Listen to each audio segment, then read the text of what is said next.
Hello everyone, welcome to Siyasat.com. My name is Danish Majid. Today we have a very special guest with us today. Her name is Dr. Zishan Samiuddin. She's visiting us from the United States of America, from the great state of Texas. She is the daughter of Hyderabad's two literary greats, Manzurul Amin and Rafia Manzurul Amin, who wrote this book, Apana. This book was actually turned into a DD serial back in the 90s, and she decided to take some time out for us, for which we are very grateful. Today we're going to talk to her about a lot of things, be it Jammu Kashmir, Hyderabad, her parents' literary works, and whatnot. So Dr. Zishan, let me start by asking you about your time in Jammu and Kashmir. Like my family, you guys also went after 1956, when the Hyderabad state was divided into three, with Hyderabad city as its capital.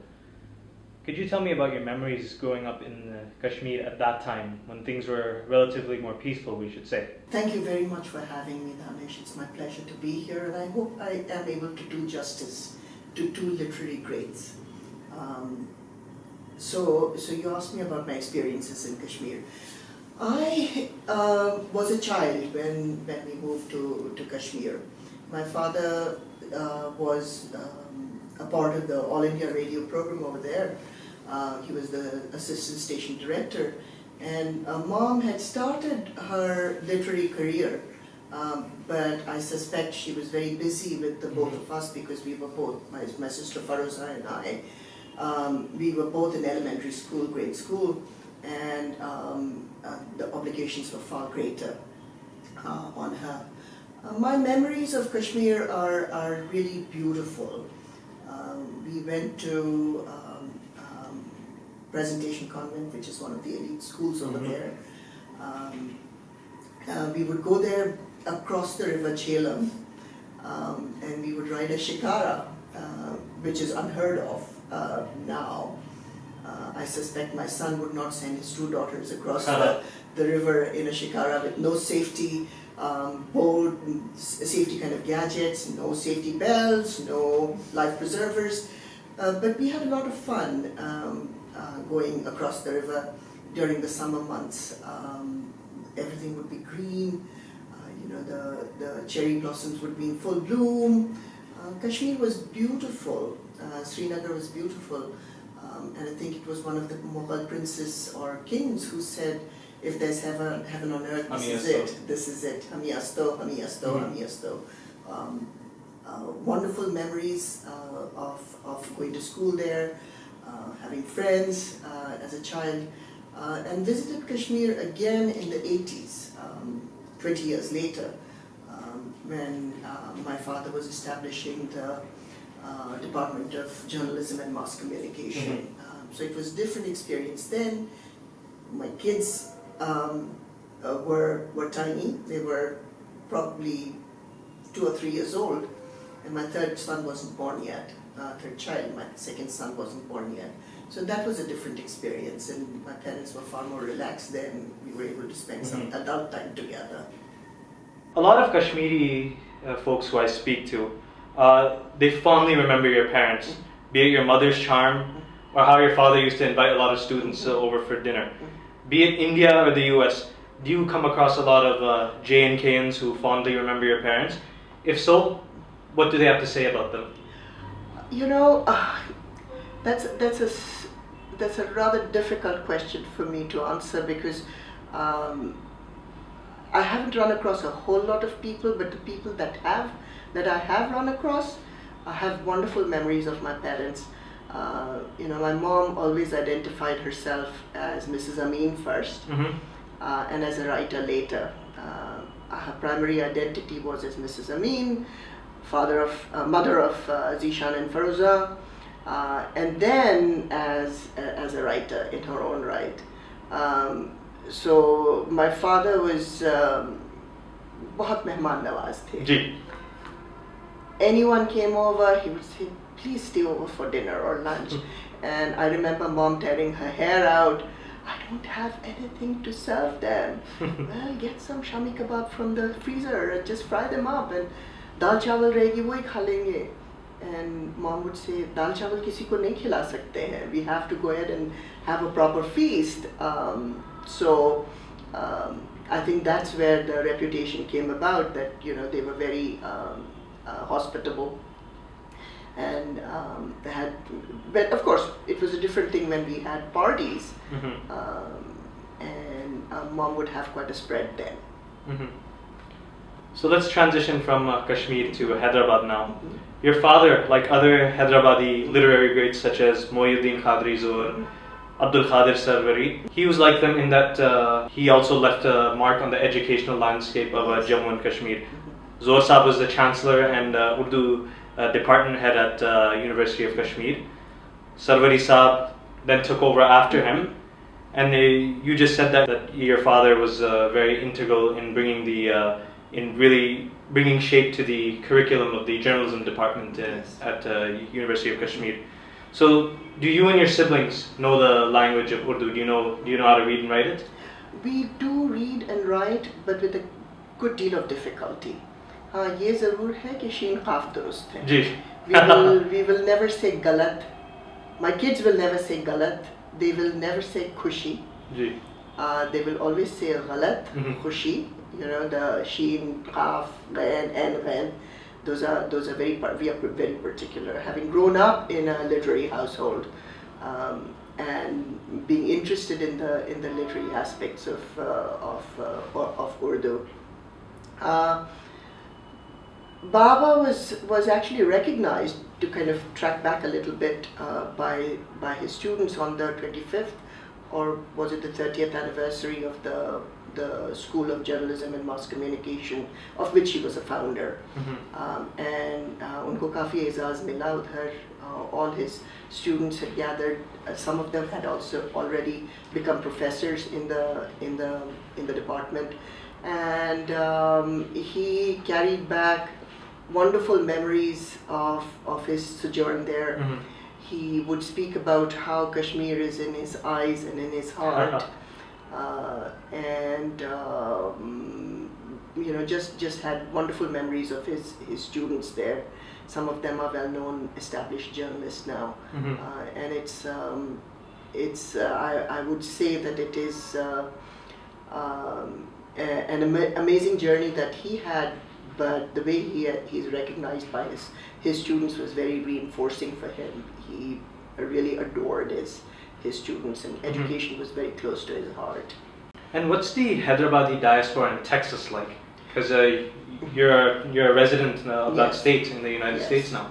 I've spent almost all of my adult life in Houston, and we have a very vibrant Hyderabadi community. There's a Hyderabadi Cultural Association that is run by stalwarts. 4 or 5 people have been really advancing the cause of Hyderabad. You will probably find more Rumi topis and signature and sherwanis and charavi jute there than you would find in Hyderabad. In Hyderabad itself, the weddings are very detailed. The celebrations go on for days. And of course, there's the mayun, there's the manje, the manje, the sajak and mendi, and then you have the actual wedding, and then there's the celebration afterwards. And now, particularly in my circle of friends, there are a lot of folks who are doing jumagis, which is unheard of probably in Hyderabad. Doesn't have the time to do it, but we squeeze every inch of life out of our weekends. So for days, celebrations go on for days, and you'll find Changir, you'll find Har, you'll find it's a very active Hyderabadi preservation of Hyderabadi culture there. It's almost like they never left home in a way. Exactly. I think in some ways there are friends of mine who seem to have taken a piece of Hyderabad with them, just kind of cut it out and then brought it to Houston. And that's wonderful to be able to carry on the traditions. How often did you and your family go back to Hyderabad when you were living in J&K? Dad was transferred all over the country. He was known as a troubleshooter. So every 2 or 3 years we would be moving, and I remember Baba would come back and say to Mom, Rafia, transfer orders aa gaye hain. packing kar lijiye, and Ma would pack up a 3-bedroom house in literally one day. Everything would move with us. But Hyderabad was sort of home base for us. We would come back almost every year during summer vacations, or in the case of Kashmir, winter vacations, and spend time with my nani and my mamus and my khala over here. And of course, when I went to med school, I came and studied Gandhi Medical College. So Hyderabad was always a home base for us. And Professor Manzurul Amin, he did come back and he had a position at Maulana Azad National Urdu University here. In what capacity did he serve at Manu? I think he was sort of a mentor for the teacher kind of thing. Oh. And then he would also interact with the students. One of his strengths was that he was able to interact with a 3-month-old child in the same way, or engage the interest of a 3-month-old child, just as he would another 90-year-old man. Wow. He never met a stranger. So whenever he spoke with his students, he spoke about them very fondly. He would be a guide to them, he would mentor them, and he always said that learning was a two-way street. So to give due respect to his students, he would say, I'm teaching you, but I'm also learning in the same process. So there was a kind of humility about him that was impressive. Never ever said, here I am. There was a favorite saying he had, you're not like an empty vessel to be filled. This is not a tape recording session, this is more of an interacting session. So you talk to me and I'll talk with you, don't talk at me. We learn as we go along. We are both learners, and he was a lifelong learner. I would speak with him every day driving into work in Houston. And there was always something new to be learned from him. You could not get up after an hour spent with him without having learned something new. Well, very much a student's teacher. Absolutely. I'd like to talk a bit about your parents' work now. Bollywood, English and Indian literature, they portray a very stereotypic feudal class of India. The lechers, the exploiters, yet also very cultured at the same time. Some of this stuff is very much rooted in reality. But your mother's book, Apana, is very much considered a nuanced portrayal of the feudal class, who have hangovers from the old days, but yet they're also moving on to new avenues of employment, getting themselves educated. And yet there's some portrayals such as Wajah Tabassum's. She portrayed the absolute worst side of Nawabs. So just want to know, what were the thoughts of your mother on such portrayals? Because she obviously had a very different view of Nawabs, whereas people like Wajah Tabassum, they had nothing good to say about them at all. So did your mother interact with people like Wajda, and what were her views on their own notions of Nawabs? Ma was very particular about making sure that there was a counterpoint, that the culture of Hyderabad that is really famed the world over, the Tehzeeb-e-Dakkan, as they say, she wanted to make sure that was preserved. I don't believe she ever interacted with Wajida Tabassum Sahiba, but she was very particular that she wanted to keep her memories alive. My mother grew up and she was a got her degree in as a Bachelor of Science student from the Women's College, and she wore the khara dupatta going to school. We have photographs of her and my khala in khara dupattas. And it's impossible to say that one culture was all good or all bad. And I think there's a lot of room for salacious and gossipy kind of portrayals of the Nawabs, that kind of stuff sells.